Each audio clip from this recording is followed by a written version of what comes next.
పిల్లల చదువుకి fee reimbursement వేసేవాడు, ఇచ్చేకానికి వేసేవాడు. ఈ రోజున ఫీజు రీఎంబర్స్మెంట్ దిక్కాలి. ఈ రోజున ఏదైతే 20,000 రూపాయలు రైతులకు ఇస్తామన్నారో దానికి దిక్కడం లేదు. అది ఎప్పుడో పిఎం యోజన ఎప్పుడైతే పిఎం కిసాన్ ఎప్పుడైతే సెంట్రల్ గవర్నమెంట్ నిధులు విడుదల చేస్తుందో 10,000 అప్పుడు మేము ఇస్తామంటున్నారంటే ఈ సంవత్సరంలో సోపతికి అంగనామం పెట్టారు. సో ప్రజలందరినీ కూడా మరి ఎర్రబోగులు చేశారు. చెప్పారు కదా. మీ అంబటి రాంబాబు గారు ఏంటి సార్ ఒకటి లక్ష్మణరావు గారు ఒకటి కాదు లక్ష్మణరావు గారు మీ అంబటి రాంబాబు గారు ఏదైతే ఉందో ఆయన మాట్లాడిన మాటలు అంబటి రాంబాబు గారు నేను ఎలాగో గెలిచి వచ్చేవాళ్ళం కాదు, నేను తక్కువ ఓట్లతో ఓడిపోయాను, నాకంటే ఎక్కువ ఓట్లతో ఓడిపోయిన వాళ్ళు చాలా మంది ఉన్నారని మాట్లాడిన మాటలు మీ పార్టీ అధినేతకి తలనొప్పులు తీసుకురావడం లేదా? ఎందుకు వస్తాయండి? ఇప్పుడు ఎవరు అభిప్రాయం వాళ్ళు మాట్లాడతారండి. నాకు ఎవరికి లింక్ చేసి మనం ఎలాగ లింకప్ చేస్తాము అది ఆయన వ్యక్తిగత అభిప్రాయం. అది ఆయన వ్యక్తిగతంగా ఆయన మాట్లాడుకున్నారు అంబటి రాంబాబు గారు. దాన్ని ఎవరికెవరికి మనం ఎందుకు లింక్ చేస్తాం? ఈ రోజున పార్టీ నుంచి వెళ్ళిపోయిన వ్యక్తులందరూ కూడా పార్టీ మీద బురద చల్లి వేరే పార్టీలోకి వెళ్ళాలని చూస్తారు, కానీ వైఎస్ఆర్ పార్టీని పొగిడి వేరే పార్టీలోకి వెళ్ళాలని చూస్తారా? మరి వైఎస్ఆర్ పార్టీని పొగిడే కలితే వాళ్ళు ఎందుకు పార్టీకి రాజీనామా చేయాలి? వాళ్ళకి ఏదో రాజకీయ లబ్ధి కోసం ఆర్థిక ఇబ్బందులు లేదా వాళ్ళకు ఉన్నటువంటి స్థానిక ఉన్నటువంటి నాయకులతో వాళ్ళు చేస్తున్నటువంటి వ్యాపారాల దృష్ట్యా వాళ్ళకు ఉన్నటువంటి బాండింగ్ ఏమవుతుంటే వాళ్ళతో ఆ యొక్క రీజన్తో ఆ యొక్క నియోజకవర్గంలో వాళ్ళకు ఉన్నటువంటి ఇబ్బందులు ఇరుకులు అవనియండి. వాళ్ళకు ఉన్నటువంటి ఆర్థిక లావాదేవీలతో కొంతమంది మార్పి ఏ పార్టీ అధికారంలోకి వస్తే ఆ పార్టీలోకి అడుగు పెట్టే నాయకులు చాలా మంది ఉన్నారు. పోకళ్ళు మనకు అవే కనబడుతూ ఉన్నారు కదా.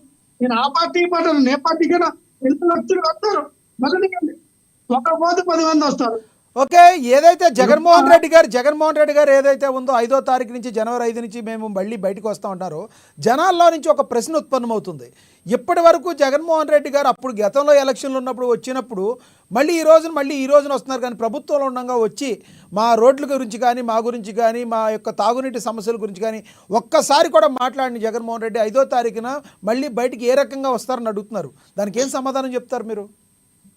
లక్ష్మీనాథ్ గారు అధికారంలో ఉన్నప్పుడు సీఎం రోడ్ల మీద తిరిగి వచ్చి మీకు ఇది అని చెప్పి పోరాటాలు చేస్తారా? అధికారంలో ఉన్న వాళ్ళు ఏం చేస్తారు? మరి అధికారంలో ఉన్నప్పుడు పవన్ కళ్యాణ్ గారు చాలా మందికి రోడ్లు వేపించడానికి జనాల్లోనే ఉంటున్నారు, ఇంప్లిమెంటేషన్ చేయడానికి చూస్తారు, కానీ రోడ్ల మీద ధర్నాలు చేస్తారా ప్రతిపక్ష నాయకుల్లాగా? లక్ష్మణరావు గారు మీరు కూడా చూస్తున్నారు, పవన్ కళ్యాణ్ గారు నిత్యం ప్రజల్లో ఉండడానికి ఒక 10 రోజుల పాటు నెలలో 14 రోజులు పవన్ కళ్యాణ్ అనే వ్యక్తికి తాడు బంగారం లేదండి. పవన్ కళ్యాణ్ అనే వ్యక్తి తాడు బంగారం లేనాడు. పవన్ కళ్యాణ్ వ్యక్తి గురించి మాట్లాడతారని నాకు అర్థం కావట్లా. ఏం చేస్తాడు పవన్ కళ్యాణ్ వచ్చి బయటికి? పవన్ కళ్యాణ్ వ్యక్తి బయటకు వచ్చి ఏం చేస్తాడు? మీకు ఇస్తాను సుజాత్ గారు, మీకు ఇస్తాను సుజాత్ గారు, మీకు ఇస్తాను. పవన్ కళ్యాణ్ గారు అన్న వ్యక్తి ఆయన తాడు బంగారం లేని వ్యక్తి ఆయన బయటకు వచ్చి ఏం చేస్తాడు చెప్పండి. సరిగ్గా మాట్లాడాలండి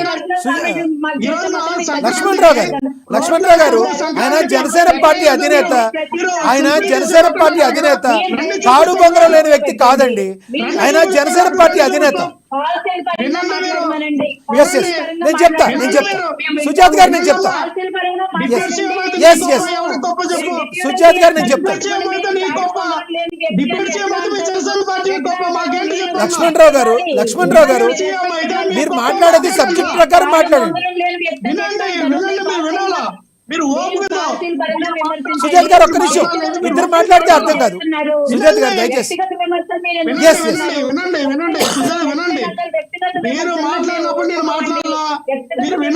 సుజాత్ గారు ఒక్క నిమిషం, లక్ష్మణరావు గారు దయచేసి ఒక మీరు వ్యక్తిగత విమర్శలు చేయకండి. మీరు పార్సల్ నేను పవన్ కి విమర్శలు చేశానా? వినాలి మీరు. పవన్ కళ్యాణ్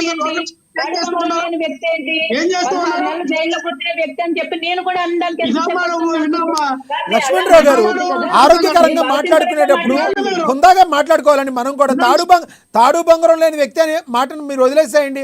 పవన్ కళ్యాణ్ గారు ఏం చేయలేదు, ఏం చేశారో అది చెప్పండి. వ్యక్తిగతంగా ఎందుకు మాట్లాడుకోవాలి? లక్ష్మీనాథ్ గారు ఈ రోజున వినండి, చెప్పండి. ఎన్డీఏ కూటమిలో ఒక భాగస్వామి అయిన వ్యక్తి నువ్వు.